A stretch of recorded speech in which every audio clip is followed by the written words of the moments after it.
बेशक हकीकी हिकमत इन अल्फाज में है, अपने ईमान पर मजबूत रहो क्योंकि ये वो नूर है। কোনটা সত্য কোনটা অন্যায় কোনটা নাই কোনটা মিথ্যা এটাকে পার্থক্য করার জন্যই তো আল্লাহ পাক কালামুল্লাহ কোরআনকে পাঠিয়েছে। আজকে সেই কোরআনের উপরে যখন আঘাত হয়ে গেছে এ যুবকেরা তরুণেরা বাপেরা, তাহলে আমরা কি করে আর দিনের পক্ষে রইলাম? আজকে এতগুলো মুসলমান আমরা দুনিয়া জমিনে কোনো কাউকে জিতাবার জন্য নিজের কওমের ভাইকে মারছি, কাউকে জিতাবার আরো ঘরকে পর্যন্ত ভেঙে দিচ্ছে। আমরা মুসলমান একে অপরের বিরুদ্ধে লড়তে লেগেছে দুনিয়ার স্বার্থে, দুনিয়ার কোন দুশমনের রাসূলের স্বার্থে, দুনিয়ার জমিনে কোন ইসলামের বিরোধী স্বার্থে আজ আমরা এক কাজ করে বেড়াতে লেগেছি। কিন্তু আজকে যখন প্রশ্নের চিহ্ন হয়ে গেছে কোরআনের বিরুদ্ধে এমন জঘন্যতম কথা বলে দিল কোন এক জালিম, কিন্তু আজকে দিনে যার জন্য আমরা মুসলমান লড়াই করলাম, যার জন্য আমরা মুসলমান আল্লাহ বিরোধী কাজ করলাম, যার জন্য আমরা মুসলমান নিজের কওমের ভাইকে মারলাম, যার জন্য আমরা মুসলমান নিজের কওমের ভাইকে খুন করলাম, যার জন্য আমরা মুসলমান নিজের কওমের ভাইয়ের ঘরকে ভেঙে দিলাম, যার জন্য আমরা মুসলমান নিজের গ্রামের মধ্যে ফিতনা তৈরি করে দিলাম, আজকে দিনে জানতে চাই যার জন্য সব কিছু করেছো সে তোমার কোরআনের জন্য আজকে কি করছে বলো? বলো কি করছে? তাহলে কার পিছনে সময় দাও? তাহলে এ থেকে বোঝা যায় যার জন্য এত কিছু করলে সে নিজেও তোমার কোরআনের পক্ষে নয়। আমি মানার কথা বলছি না, মানে সে নিজেও ভেতর থেকে কোরআনেরই দুশমন। আর না হয় এত বড় মিথ্যাচার হলো, এত বড় সংবিধান বিরোধী কথা হলো, সে তো সংবিধানটাকে সামনে রেখে আইনের আওতায় যেতে পারত, যে সংবিধান বিরোধী কথা হয়েছে কি এইদিকেও তো হাঁটতে পারত। অথচ এই কোরআনের জন্য আল্লাহ রাসূলুল্লাহ কত মার খেয়েছে, এই কোরআনের জন্য আল্লাহ নবী কত অত্যাচারিত হয়েছে, এই কোরআনের জন্য আল্লাহ নবী কত কষ্ট পেয়েছে। এ যুবকেরা তরুণেরা বাপেরা, আল্লাহ নবী যখন তায়েফের জমিনে গিয়ে এই কোরআনের মেসেজকে শোনাবে বলে, কালামুল্লাহকে শোনাবে বলে আল্লাহ নবী যখন তায়েফের জমিনে গেল, তায়েফের মুশরিক জালিম অত্যাচারীরা ছোট্ট ছোট্ট বাচ্চা দিয়াকে তাদের হাতে পাথর তুলে দিয়ে আমার রাসূলুল্লাহর বিরুদ্ধে লেলিয়ে দিল। আমার রাসূলুল্লাহকে দেখে তারা পাথর নিক্ষেপ করতে লাগলো। আমার রাসূলুল্লাহ যেখানে পাথর লাগে আল্লাহ নবীর শরীরের সেই জায়গা ফেটে রক্ত বেরোতে লাগলো। এ উম্মতে মুহাম্মাদি, রাসূলুল্লাহকে প্রেম করা হলো ঈমান, যার দিলে রাসূলুল্লাহর প্রেম নেই তার মধ্যে ঈমান নেই, যার মধ্যে রাসূলুল্লাহর আদব নেই তার মধ্যে ঈমান নাই, ঈমান কোনজার মধ্যে নাই, সে কোনদিন আল্লাহ পাকের জান্নাতে যেতে পারবে না। তাহলে একবার ভেবে দেখো, এই দ্বীনের জন্য রাসূল তায়েফে মার খেয়েছে, এই কোরআনের জন্য রাসূল তায়েফে মার খেয়েছে, এই কালামুল্লাহ প্রচার করতে গিয়ে আল্লাহ নবী তায়েফের জমিনে রক্তাক্ত হয়ে গেছে, এত মার জালিমরা মেরেছে। আল্লাহ নবী অজ্ঞান অচৈতন্য হয়ে তায়েফের জমিনে অজ্ঞানে পড়ে রয়েছে। জালিমদের সরদার গুলো আগিয়ে এলো, তারা আগিয়ে এসে আমার রাসূলুল্লাহ নাকের করে হাত দিয়ে দেখতে লেগেছে মুহাম্মদ রাসূল বেঁচে আছে না মরে গেছে। এই অবস্থা দেখে তারা আমার রাসূলুল্লাহর উপরে ওই অবস্থাতে আবার লাঠির আঘাত করে। এ উম্মতে মুহাম্মাদি, আজ তোমাদের ঈমান কোথায় গেল? আজ তোমাদের দ্বীন কোথায় গেল? আজ তোমাদের বিবেক কোথায় গেল? আমার রাসূলুল্লাহর মতো দরদি এই দুনিয়া জমিনে কেউ আসেনি, আর কেউ আসবে না। আর দুনিয়ায় যে নেতা নেত্রীর জন্য তুমি এত মারপিট করলে, এত কিছু করলে, যে জমি জায়গার জন্য এত কিছু করলে, এখনো তোমার দুনিয়া তো কাজে লাগবে না, আখিরাত কোনো কাজে লাগবে না। মনে রেখে দিও, কিয়ামতের দিনে কেউ তোমার পাশে দাঁড়াবে না, তোমার বাপ তোমার হবে না, তোমার মা তোমার হবে না, তোমার দাদা দাদি তোমার হবে না, অথচ যে রাসূলুল্লাহ তোমার আমার জন্য এই দিনের জন্য এত কষ্ট করলো, সেই রাসূলুল্লাহকে ভুলে গেলে কিয়ামতের দিনে একমাত্র যিনি উম্মতের পক্ষে দাঁড়াবে তিনি হলেন মুহাম্মাদুর রাসূলুল্লাহ। আরো জোরে বলুন সুবহান।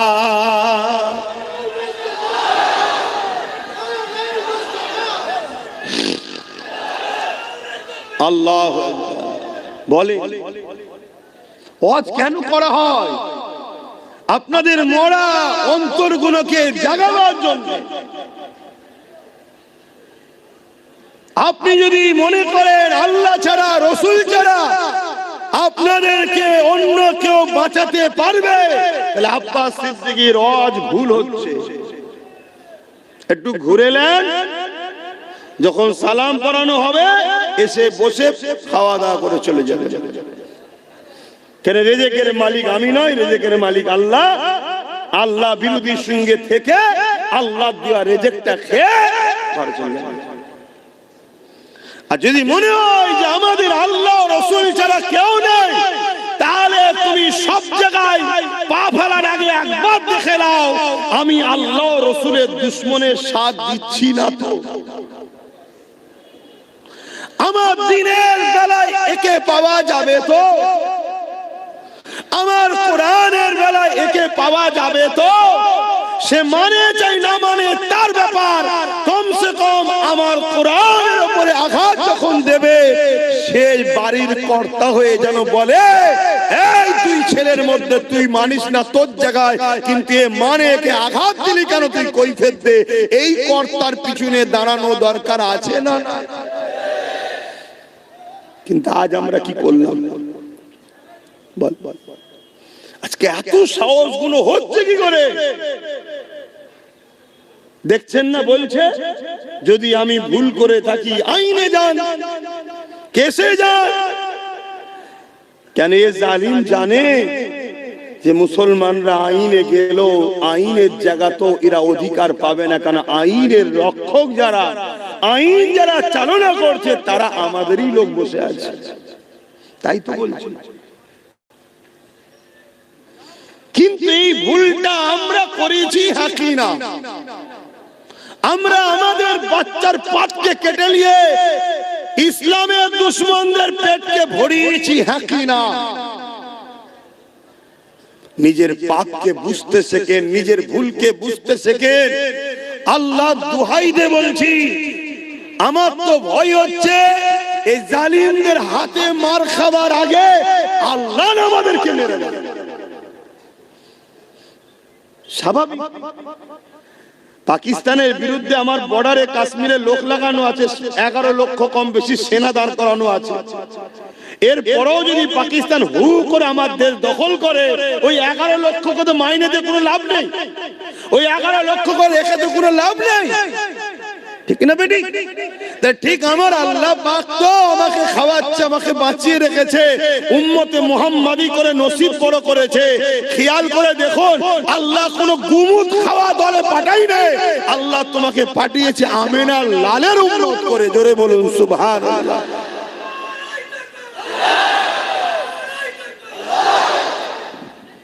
কতটা সৌভাগ্য আল্লাহ তোমার দিয়েছে, কিন্তু তুমি থেকে কোনো কাজ নাই। উপরন্ত তোমার জন্য আচ্ছা আচ্ছা ভালো ভালো লোক লড়াইয়ের ময়দানে গিয়ে ঠিক সময় গিয়ে পিছু হাঁটতে বাধ্য হয়ে যাচ্ছে। কেন? তোমার আমার মতো মুসলিম সেজে কিছু গুন্ডা, কিছু দালালদের জন্য আজ আমরা বারবার পিছিয়ে যাচ্ছি না, যাই না। আল্লাহ পাক ছাড় দিয়েছে। আমার তো ভয় হচ্ছে আল্লাহর পক্ষ থেকে মার না এসে যায়, আল্লাহর পক্ষ থেকে শাস্তি না এসে যায় আমাদের উপরে। দেখেন আমার আলোচনা বুঝতে পারছেন কি জানি না, যদি বোঝেন এখনো সময় আছে। আজ কোরআনের বিরুদ্ধে বলেছে, কাল কোরআন ছিঁড়া হবে, পোড়ানো হবে, বেউজ্জতি করা হবে, আরো অনেক কিছু করা হবে। তুমি কিছুই করতে পারবে না, আজ যেমন করতে পারোনি। কেন? তোমার হাতে সেই পাওয়ার নেই যে পাওয়ারে ওরা করছে। আমার অজ বুঝছেন তো নাকি? হ্যাঁ, লোক বলবে এই হুজুরটা ওটা ছাড়া কিছু বোঝে না। আমি সত্যিই বলছি, ওটা ছাড়া কিছু বুঝিনি। কেন? ওটা ছাড়া আজকের দিনে আমাদের এক কদম আগানো আজ যাবেও না। পেটের জন্য যদি ওয়াজ করতে আসতাম, তাহলে এসব কথা বলে দুশ্মন তৈরি করার কি দরকার ছিল? যে বাবারা বাবারা বাবারা করে চলে যেতাম। চ হয়ে গেল কাজ শেষ। এ তো যা হচ্ছে, প্রতিটা মোড়ে মোড়ে দুশ্মন তৈরি হচ্ছে। যদি এটার প্রয়োজন না থাকতো, তাহলে রাসূলুল্লাহ কেন দোয়া চাইতেন যে আল্লাহ আমাকে আপনি রাজ ক্ষমতাও দেন? মদিনায় গিয়ে নবী রাষ্ট্র কায়েম করলেন, রাষ্ট্র প্রধানও তৈরি হলেন। কেন? কিছু মাথায় ঢুকছে? বোঝো। আর যদি না বোঝো, যেদিন আল্লাহ বোঝাতে শুরু করবে সেদিন কিন্তু আর রেহাই পাবে না। আমাদেরকে আল্লাহ তো রাসূলের ওয়ারিস করেছে, আল উলামা ওয়ারাসাতুল আমবিয়া। রাসূলের ওয়ারিস করেছে আমাদেরকে, তোমাদেরকে দ্বীন বুঝাবার জন্য। চোখের সামনে দ্বীনের মতো সত্য জিনিস দেখতে পাচ্ছি যে পৃথিবীর বুকে সর্বকালের সর্বশ্রেষ্ঠ আসমানি কিতাব কোরআনের মোকাবেলায় আজকের দিনে কোনো কিতাব দাঁড়াতে পারে না আর পারবে না। আমি কোন কিতাবকে ছোট করছি না, কিন্তু সত্যটা বলছি। আমেরিকায় যখন কম্পিউটার আবিষ্কার হয়, ওই কম্পিউটার উপরে প্রত্যেকটা ধর্মের ধর্মগ্রন্থকে রাখা হচ্ছে, সবটা বলছে রং রং রং। আর কোরআন যখন দেওয়া হয়, গ্রিন লাইট জ্বলে উঠেছে, আগের গুলো লাল লাইট রং, গ্রিন লাইট জ্বলে উঠেছে অর্থাৎ রাইট। জোরে বলুন সুবহানাল্লাহ।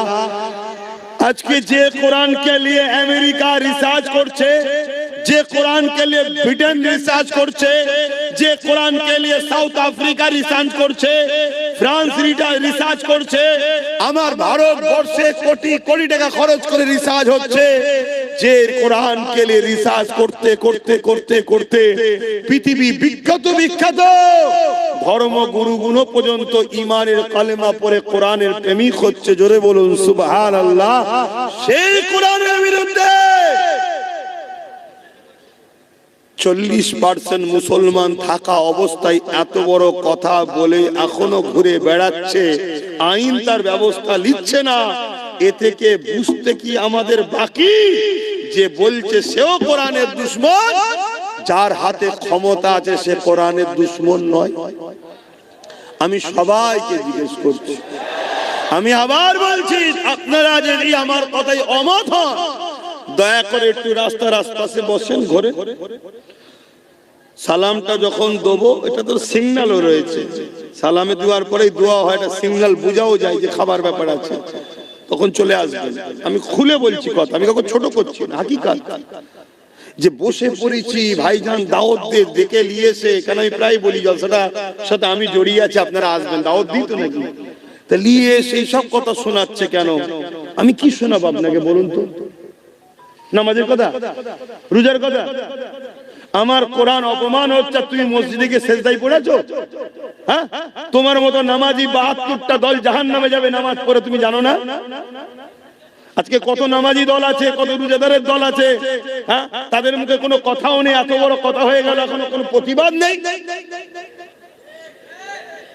এ থেকে তো বুঝে নিতে হবে যে রাসূলুল্লাহ বলেছে আমার উম্মতের মধ্যে 73 দলে বিভক্ত হবে, 72টা দল জাহান্নামে যাবে, একটা জান্নাতে থাকবে। 72 দলেই নামাজ রোজা, 73 দলেই নামাজ রোজা, হজ যাকাত দাড়ি টুপি সব থাকবে, এরপরও জাহান্নামে যাবে। কেন? তাদের অন্তরে ঈমান থাকবে না। যার অন্তরে কোরআনের পক্ষে প্রেম নেই, কোরআনের নিয়ে এত বড় কথা হচ্ছে, দুটো কথা বলার যার সময় নেই কোরআনের পক্ষে, এবং কোরআনের দুশমনদের ঘরে উম্মতে মুহাম্মাদীকে চিনাবার যাদের সময় নেই, তারা কিসের ঈমানদার? তাদের কিসের নামাজ? তাদের কিসের রোজা? তারা কিসের সমাজের স্কলার? কিসের বক্তা? কিসের হুজুর? কিসের পীরজাদা? আমি তো বুঝতেই পারছি না। আমার ক্ষুদ্র জ্ঞান তো বুঝতে পারছি না, আপনারা বুঝতে পারছেন? আমি তো শুনেছি কোন একটা ধর্ম আছে পছন্দ, ওটা আপনার পছন্দ, আমি মানি না, কিন্তু আমি আপনার ভালোবাসাতে আঘাত দিতে পারি না। আর এই শিক্ষাটা আমার কোরআন আমায় দিয়েছে। জোরে বলুন সুবহানাল্লাহ।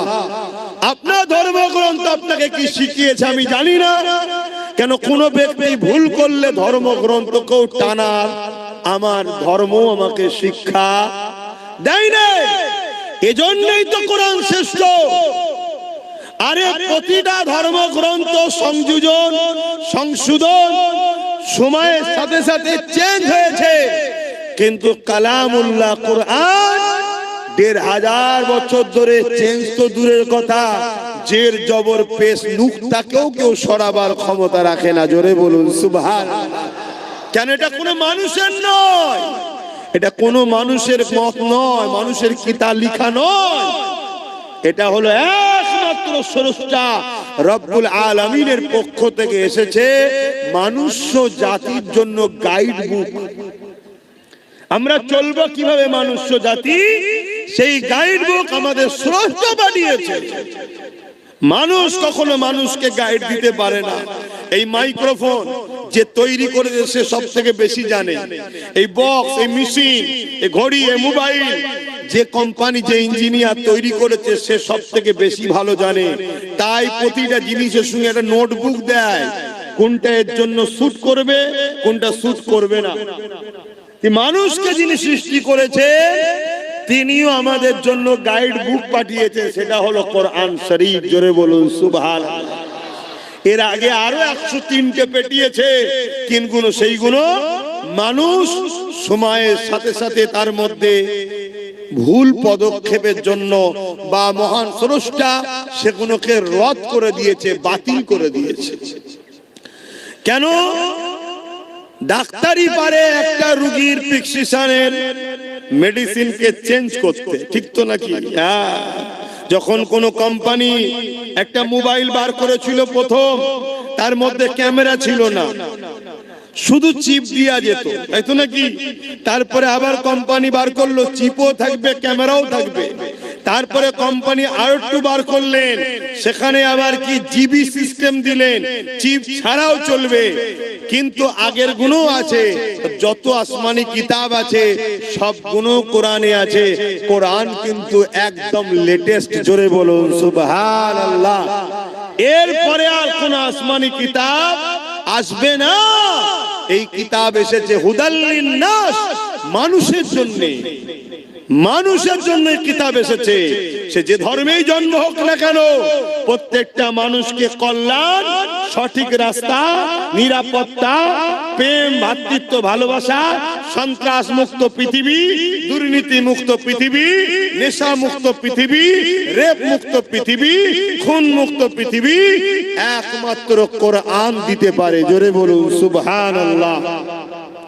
আমেরিকা তো এত কিছু করেছে, রেপকে বন্ধ করতে পেরেছে, ডিভোর্স বন্ধ করতে পেরেছে, কিন্তু কোরআন যে মদিনা 100% মেনে চলে, সেই মদিনা শরীফকে দেখো 1450 বছর 1500 বছর ধরে ওই মদিনায় কখনো রেপ তো দূরের কথা, একটা নারীকে ইফটিজিংও করা হয় না। জোরে বলুন সুবহানাল্লাহ।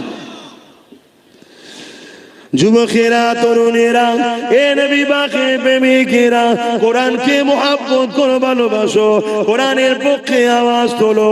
কোরআনের দুশমন তো তারা যারা কিনা সন্ত্রাস, কোরআনের দুশমন তো তারা যারা মানবতার বিরুদ্ধে, কোরআনের দুশমন তো তারা যারা নারীর দেহকে শোষণ করে, কোরআনের দুশমন তো তারা যারা মানুষের খোদা হওয়ার স্বপ্ন রাখে। কেন? কোরআন এদের চক্রান্তকে বারবার ব্যর্থ করে দিয়েছে। কোরআন মানুষের চোখকে খুলে দিয়েছে, কোরআন মানুষকে জানিয়ে দিয়েছে মানুষ কখনো মানুষের প্রভু হতে পারে না। তোমরা মানুষের উপাসনা করো না। কোরআন জানিয়ে দিয়েছে তামাম কায়নাতের মালিক হলেন একজন, লিল্লাহি মা ফিস সামাওয়াতি ওয়া মা ফিল আরদ, জমিন আসমানের একমাত্র মালিক হলেন আল্লাহ। এই জন্য কোরআনকে তারা অপছন্দ করে। এই কোরআন জানিয়ে দিয়েছে কেউ যদি রেপ করে, ওই রেপিস্টকে গলা পর্যন্ত পুঁতে দিয়ে তাকে পাথর মারতে মারতে মেরে ফেলো, কেননা যে নারী জাতির সম্মান দিতে পারে না তার বেঁচে থাকার কোনো অধিকার নাই। তাই রেপিসকে মারতে বললে আজকে যারা রেপিস তারা কোরআনের বিরুদ্ধে তো কথাই বলবে, কেন কোরআন যদি থাকে রেপিসদের উপরে আইন চালু হয়ে যাবে, রেপিসদের বিরুদ্ধে কথা হবে। এ যুবকেরা, তরুণেরা, এ আমার নবী পাকের প্রেমিকেরা, কোরআন জালিমদের বিরুদ্ধে লড়াই করতে বলেছে, কোরআন জালিমদের বিরুদ্ধে সংগ্রাম করতে বলেছে। আজকে দিনে যারা জালিম আছে তারা তো কোরআনের বিরোধী করবে, কিন্তু দুঃখের বিষয় তুমি আমি কোরআনের মাননেওয়ালা বলে সেই জালিমদের সঙ্গে কি করে দল করি, সেই জালিমদের সঙ্গে কি করে সাথ দিই, সেই জালিমদের সঙ্গে কি করে উঠা বসা করে, সেই জালিমদের কি করে শক্তিশালী করি। এটাই তো বড় দুঃখের বিষয়, এটাই হলো বোঝার বিষয়। মনে রেখে দিও, তুমি আল্লাহ পাকে তোমাকে আমাকে ছাড় দিয়েছে, ছেড়ে কিন্তু দেয় রে। এ নওজওয়ানেরা, কিয়ামতের দিনে কোরআনকে যারা মহব্বত করবে, কোরআনকে যারা প্যার করবে, আমার আল্লাহ পাক কিয়ামতের দিনে কোরআনের খাতিরে তাদেরকে নাজাত দিয়ে দেবে। কিয়ামতের দিনে কোরআনকে আল্লাহ সুন্দর করে সাজাবে। সেই কোরআন তখন বলতে লাগবে, ও রব্বি আল্লাহ পাক, এই জমিনের উপরে যারা আমার হয়ে কথা বলেছে, আমাকে মুখস্থ করেছে, আমাকে স্মরণ করেছে, আমাকে মুখস্থ করেছে, আমাকে এমন করে সিনার মধ্যে রেখেছে, ও রব্বি আল্লাহ পাক, আজকে দিনে তাদেরকে আপনি নাজাত দিন, নাজাত দিন। ওই কোরআনের খাতিরে আল্লাহ কোরআনের প্রেমিকদেরকে আল্লাহ সেদিন জান্নাতি বানিয়ে দেবে। আরো জোরে বলুন সুবহান।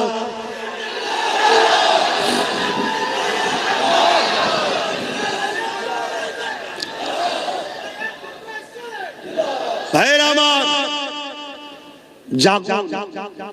অনেকে বলতে পারে যে আপনি কি করছেন, আমি তো কমসে কম প্রতিটা জায়গায় ওয়াকাফ নিয়ে, কোরআন নিয়ে প্রত্যেকটা জায়গায় কন্টিনিউ রোজই আলোচনা করছি। যে আমার ওয়াজে যায় তারা শোনে না, শোনে না, আমার যতটুকু ক্ষমতা আছে আমি মানুষকে জাগাচ্ছি। এই মানুষ জাগাতে ভাঙড়ের মানুষ একটা মাত্র আমার ভাই তার সাথ দিয়েছিল, তার দ্বারা সর্বপ্রথম বাংলায় কোরআনের দুশমনের বিরুদ্ধে কেস করিয়েছি, এবং তার দ্বারা আরো অনেক ওপরে ওপরে চিঠিও পাঠিয়েছি, তার ক্ষমতা যত দূর আছে। কিন্তু আপনি যদি জানতে চান তাহলে আমার দিলের কথা শোনেন, যদি এই বাংলার মানুষ তোমরা আমার সাথ দিতে আগামীতেও যদি দাও, আল্লাহ যদি দয়া করে, কখনো যদি আল্লাহ ক্ষমতায় আনে, এমন আইন করব, কোরআন শুধু নয় কোন ধর্মগ্রন্থের উপরে যদি আঘাত দেয় তার 12 বছরের জেল হবে, কোনো জামিন যোগ্য হবে না, এমন আইন তৈরি করব। এটা হওয়া দরকার। আজকে বিভিন্ন রাজ্যে হচ্ছে, বিভিন্ন রাজ্যে হচ্ছে, যেখানে 5% মুসলমান, কত পার্সেন্ট? 5। সেই 5% মুসলমানের রাজ্যের মুখ্যমন্ত্রী আজকে সে আইন করছে, কোন ধর্মের বিরুদ্ধে কথা বললে তার 7 বছরের জেল, এত ফাইন। আর আমরা 40% মুসলমানের বাংলা সবাই মিলে যার করে উঠে বসে আছি, একটা পর্যন্ত বিবৃতিও দিল না যে এরকম অন্যায় কথাকে উইড্রো করে নাও, নাই আইনের আওতায় আনতে বাধ্য হব, এটাও বললো না। তাহলে কতটা অহংকারী, এ কতটা কোরআন বিদ্বেষী। এই কোরআনের বিরুদ্ধে আবহাওয়া চলছে, এই অবস্থাতে সে কিন্তু তার ধর্মের দুর্গা আলিঙ্গন তৈরি করে নিল, অথচ আমাদের ট্যাক্সের টাকায়, আমাদেরই জনগণের দিয়া হসপিটাল হবার জায়গায়। ভাবো, ভাবতে হবে। এ যুবক, তুমি যদি আজ না জাগো, জান্নাত তো পাবে না, তোমার বাচ্চা কোনো ধর্মটাও পাবে না। আমার কথা যদি কারো সন্দেহ হয়, যে আমার সঙ্গে ডিবেটে বসতেছে আমি বসতে রাজি আছি, যে জান্নাত পাবেন আব্বাস সিদ্দিকী বলেছে, এই কথাতে আমি ডিবেটে বসতে রাজি আছি। আল্লাহ তোমাকে দুনিয়ায় কি জন্য পাঠিয়েছে? কি জন্য পাঠালো? কেন দুটো হাত দিল, কেন দুটো পা দিল? তুমি জানো না? হাত যে জন্য দিয়েছে ওই রাস্তায় যদি কাজ না করতে পারো, পা যে জন্য দিয়েছে ওই রাস্তায় যদি চলতে না পারো, জবান যে জন্য দিয়েছে ওই হক কথা যদি বলতে না পারো, কান যে জন্য দিয়েছে সেই জায়গায় যদি কানের কথা না শোনো, তাহলে আল্লাহ কোরআনে তার সম্বন্ধে কি বলেছে? উলাইকা কাল আনআম। মানুষের মধ্যে কিছু মানুষ আছে, হাত থাকতো তারা জুলুম করে, ইনসাফ করে না, পা থাকতো খারাপ রাস্তায় যায়, ভালো রাস্তায় যায় না, জবান থাকতো আমার বিরুদ্ধে কথা বলে, আমার পক্ষে বলে না, অর্থাৎ ইনসাফের পক্ষে। আল্লাহর পক্ষে বলতে ইনসাফ, মানবতা নাই, সত্যের পক্ষে। আরে বোঝো দুটো দিক, একটা শয়তানের একটা রহমানের। কথা বুঝে আসছে না? ফেরাউন শয়তানের দিকে ছিল, মুসা রহমানের দিকে ছিল, নমরুদ শয়তানের দিকে ছিল, ইব্রাহিম নবী রহমানের দিকে ছিল, এদিস শয়তানের দিকে ছিল, হোসাইন রহমানের দিকে ছিল। এইভাবে যুগে যুগে চলে আসছে। আমার গরিবে নওয়াজ রহমানের দিকে ছিল, জালিম শাসক শয়তানের দিকে ছিল, হতবাগ আকবর শয়তানের দিকে ছিল, মুজাদ্দিদ আল বেসানি রহমানের দিকে ছিল, আমার মুজাদ্দিদ জামান রহমানের দিকে ছিল, জালিম ব্রিটিশরা শয়তান। আজকেও সেই সিলসিলা চলছে না চলে না? তুমি মনে করছো ইসলাম মানে শুধু দাড়ি টুপি নামাজ রোজা, এইটাই তো তোমার বড় ভুল হয়ে গেছে। আর এইটা তোমার ভুল নয়, তোমাকে এই জায়গায় নিয়ে যাওয়া হয়েছে। আর এই জায়গায় নিয়ে গেছে কারা? শয়তানেরই অর্থে পরিচালিত একদল মোল্লা মুলি সাহেবরা তোমাকে নিয়ে গেছে, যে মুসলমানকে শুধু মসজিদ চিনা, নামাজ দেখা, রোজা দেখা, দাড়ি দেখা, টুপি দেখা, ওকে মাথায় ঢুকিয়ে দে ধর্ম মানে এটা। চুরি হচ্ছে রুখতে হবে না, যাওয়ার দরকার নেই। খুন হচ্ছে যাবার দরকার নেই, অন্যায় হচ্ছে যাবার দরকার নেই, রেপ হচ্ছে বলার দরকার নেই, জুলুম হচ্ছে বলার দরকার নেই। আরে তুমি জানো না জুলুমকারী জুলুম করে জাহান্নামে যাবে, জুলুম দেখে যে চুপ থাকবে সেও জাহান্নামে যাবে। আমি এই কথার উপরে বাহাস করতে রাজি আছি। তোমাদের ঈমানকে মজবুত করার জন্য বলছি যে আব্বাস সিদ্দিকীর এরই ফজকে মতো হুজুর কি বলছে হয়তো মনে হতে পারে কারো, অত বড় বড় সব রয়েছে, হ্যান রয়েছে, তান রয়েছে। আমি এই কথাই বাহাস করতে রাজি আছি। ইসলাম যুগে যুগে অন্যায় সাম্রাজ্যকে মিটিয়ে দিয়ে সর্বধর্মের মানুষের মুখে হাসি ফুটিয়েছে, এর নাম হলো ইসলাম। ইসলাম কখনো কোনো ধর্মের উপরে জোর করেনি, কোন ধর্মের বিরুদ্ধে লড়াই করেনি। ইসলাম যতবার লড়াই করেছে সন্ত্রাসদের বিরুদ্ধে, জালিমদের বিরুদ্ধে। আজকে দেখা যাচ্ছে অনেক মন্দিরের পিছনে হাজার হাজার লাশ পাওয়া যাচ্ছে, যাচ্ছে না যায় না? এখন তার বিরুদ্ধে লড়াই করার ইজাজত ইসলাম দিয়েছে। কিন্তু যখনই লড়াই করতে যাবে কেউ যদি বলে ইসলাম হিন্দুদের বিরুদ্ধে, এটা হলো চরম একটা অন্যায়। ইসলাম হিন্দুদের বিরুদ্ধে নয়, ইসলাম খ্রিস্টানদের বিরুদ্ধে নয়, ইসলাম ওই যে ধর্মের নামে যারা নারী দেহ শোষণ করেছে তার বিরুদ্ধে। কথা শুনছেন না শোনেন? হ্যাঁ, আজকে কোন বাবা বলবে যে নারী হলো মজা করার জিনিস। দেখলেন না কিছুদিন আগে মিডিয়াতে বলছিল, দেখেছেন না? দেখেন একটু হ্যাঁ কি না বলেন, নারী কি মজা করার জিনিস? ইসলাম বলছে এরা হলো মানবরূপী পশু, এরা নারীকে সম্মান দেয় না, এরা নারীকে ভোগের জিনিস মনে করে, নারীকে মজার জিনিস মনে করে। এই সকল মানবরূপী পশুদের বিরুদ্ধে লড়াইয়ের নাম হলো ইসলাম। এখন ওই পশুর বিরুদ্ধে লড়তে গিয়ে কেউ যদি বলে আরে আমার ধর্মগুরুর বিরুদ্ধে লড়ছে, তোর ধর্মগুরু তো একটা ছাগল, নারী কখনো মজা করার জিনিস? তার বিরুদ্ধে তো লড়তে হবে, ঠিক না বেটি? এই ছাগলগুলো দেখছে ইসলামের ঘরের ছেলে যদি জেগে যায় কোরআন পড়ে, তাহলে আমার পাগলামি তো ছুটিয়ে ফেলবে। তাই আগে থেকে কোরআনের বিরুদ্ধে বলে, ইসলামের বিরুদ্ধে বলে ইসলামকে মিটাবার চেষ্টা করছে। কেন? ওদের হাতে রাজ পাওয়ার আছে, যে মিটিয়ে দে, থাকবে না বাঁশ, না থাকবে বাঁশ। কথা বুঝে আসছে না? তাহলে এই জায়গায় দাঁড়িয়ে থেকে বলো তোমার আমার ডিউটি আছে না? না। আব্বাস সিদ্দিকী কি করছে? আব্বাস সিদ্দিকী যতটুকু ক্ষমতা যে করছে জাগাচ্ছে, বলছি। তাহলে আজকে সেই জায়গায় তোমরা যদি যে ক্ষমতাটা আল্লাহ তোমাদেরকে দিয়েছে ওই ক্ষমতা যদি ঠিক জায়গায় প্রয়োগ করতে পারো, তাহলে আমরা আরো শক্তিশালী হব না? হব না? কথা বলো, শক্তিশালী হব না হব না? তাহলে আমরা যদি আরো শক্তিশালী হতে পারি তাহলে জালিমদের বিরুদ্ধে আরো সোচ্চার হওয়ার ক্ষমতা পাবো না? এগুলো তো বুঝতে হবে। আমি আবার একবার বলছি, আমরা সবাই বাপ আদম মা হাওয়া সন্তান। হিন্দুরা আমার ভাই বোন, আদিবাসীরা আমার ভাই বোন, দলিতরা আমার ভাই বোন, সাঁওতালরা আমার ভাই বোন, মতুয়ারা আমার ভাই বোন। তোমরা মানো চাই না মানো, আমি তাদেরকে ভাই বোন বলে মানি। কেন? তাদেরও বাপ যে আমারও বাপ সে, তাদেরও মা যে আমারও মা সে। প্রথম বাপ মা আদম আর হাওয়া থেকে পৃথিবীতে মনুষ্য জাতি তৈরি হয়েছে। কোন হিন্দু, আদিবাসী, দলিত, সাঁওতাল, বাগদির সঙ্গে আমাদের লড়াই নয়। সে কি ধর্ম, তার কি খাবে, তার কি পছন্দ, তার কাছে। কিন্তু কেউ মুসলমান হয়েও যদি নারীকে উপরে জুলুম করে তার বিরুদ্ধেও যেমন যুদ্ধ করতে হবে। সে যে কোনো ধর্মের হোক, নারীর উপর জুলুম করলে তার বিরুদ্ধে লড়াই করতে হবে। শুনছেন না? শোনেন? কেন? নারী মায়ের জাত, ও ধর্ম কি আমি দেখবো না? আমার মায়ের জাতের উপরে জুলুম হয়েছে, সে মুসলমান মেয়ে হলে তার পাশেও দাঁড়াবো, অমুসলিম মেয়ে হলে তার পাশেও দাঁড়াবো। তাই আজও এতদিন হয়ে যাবার পরে তিলোত্তমা বোনকে তো কম বেশি সবাই ভুলে গেছে, কিন্তু নওশাদ তার নামে এখনো ব্যানার টাঙিয়ে রক্তদান শিবির লড়াই এখনো করছে না? করেন? কেন? নওশাদকে এই শিক্ষাটা মোহাম্মদ রসুল দিয়েছে।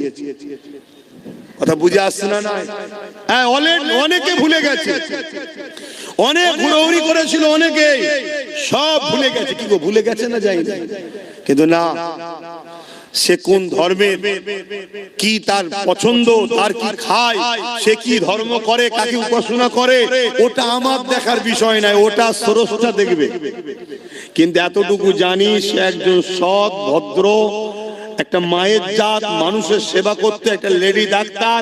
তার উপরে জালিমরা জুলুম করেছে।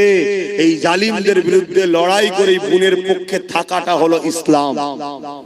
আমি বুক ঠুকে বলে যাচ্ছি, এতগুলো ক্যামেরায় রেকর্ড হচ্ছে, আপনারাও শুনছেন। কোন যদি মায়ের বেটা মলি সাহেব থাকে, আমার এই কথাকে কেটে দিক, যেটা ইসলাম নয়। আমরা মনে করি শুধু মসজিদে যাও, আল্লাহু আকবার, হয়ে গেছে ইসলাম। আরে 24 ঘন্টার মধ্যে 5 ওয়াক্ত নামাজ, 5 10 50, 1 ঘন্টা সময়, বাকি 23 ঘন্টা আল্লাহ কি বেকার পাঠিয়েছে নাকি? আর কি কাজ নেই? আর কি কাজ নেই? এগুলো বোঝে।